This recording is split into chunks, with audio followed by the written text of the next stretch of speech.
want to ask you about this national moment that's testing all of us. Protests in the street like we haven't seen since the 1960s. I'd like to ask you what I asked the vice president. What do you hear in the voices of those protesters?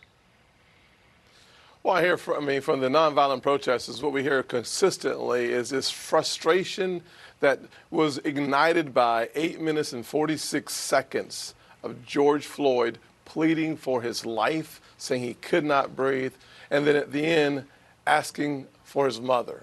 What I hear is a concern and a frustration that I have felt as a person who's been stopped by law enforcement 18 times in the last couple of decades, including this year.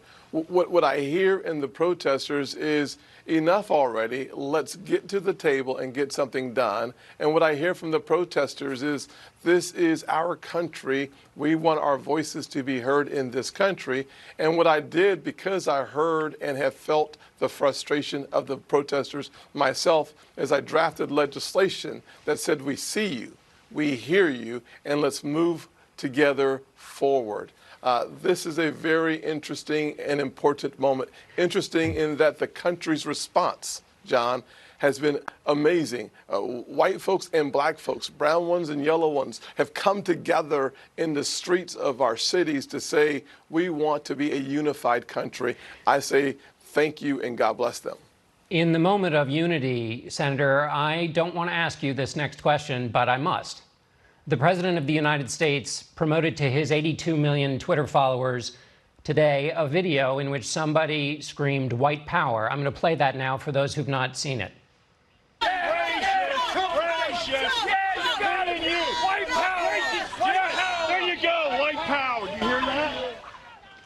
Senator, that's on the President of the United States Twitter feed to 82 million people. Your reaction? Well, he should just take it down. There's nothing much to be said. That is inappropriate, and it should be taken down. But you were talking about unity. You just made a very compelling case just then. Absolutely. About hearing this agony and this cry of protesters and coming together for unity. White power is not unity. Well, no, certainly, it absolutely is not. I mean, I live in a city where the Civil War started, and I'm so thankful that the people of South Carolina, specifically in Charleston, we've evolved as a people, and that is a great thing. The truth of the matter is, when you hear things like that racist chant towards white power, we should have the same response with the same type of energy that we have for those folks we know have been disadvantaged for so long. We should stand up and say, that's not right. And I'm saying the exact same thing now. That's not right. But that's not the entire conversation, and that's not the entire clip. That was a terrible display that I saw in that video. I watched the whole video before I came on the show. The whole thing was terrible. Yeah. Let's get to your legislation, because that's your effort to try to get at this moment we're on. Why did the bill break down in the Senate?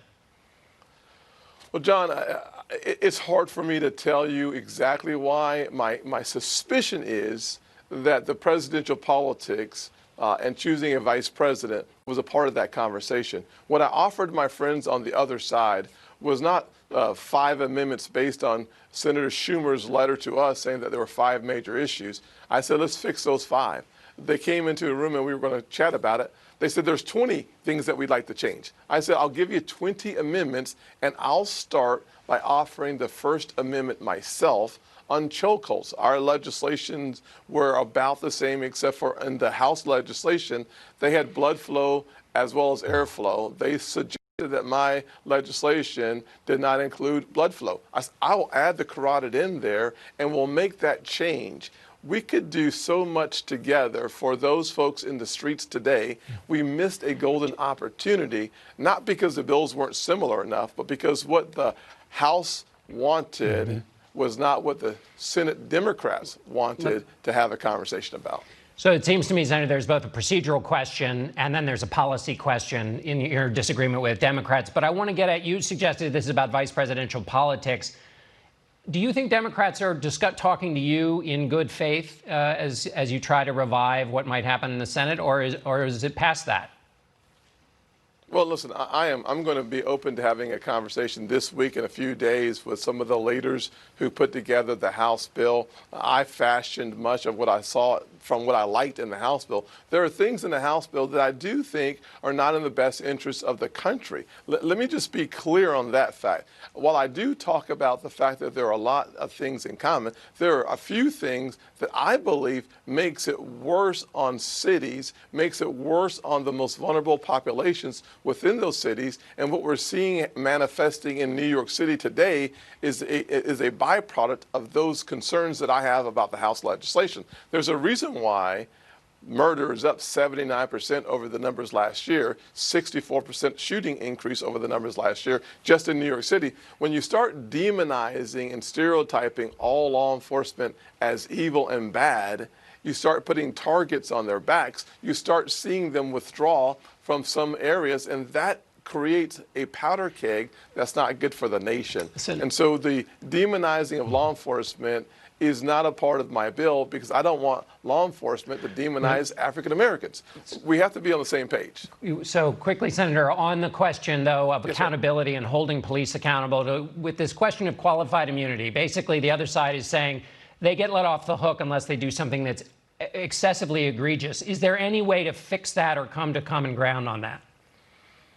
I think there's a way for us to do so by doing two things. You have to bifurcate the issue. Number one, law enforcement officers being civilly, not prosecuted, but to get exact money from law enforcement officers as a means of fixing this problem. I don't agree with that at all. Giving the victims' families an opportunity to get more money from cities and counties and states, absolutely. Okay. Senator Scott, we're very grateful you're with us. We've run out of time. Thanks so much. Oh, darn. Thank you, John. We'll be back in a moment.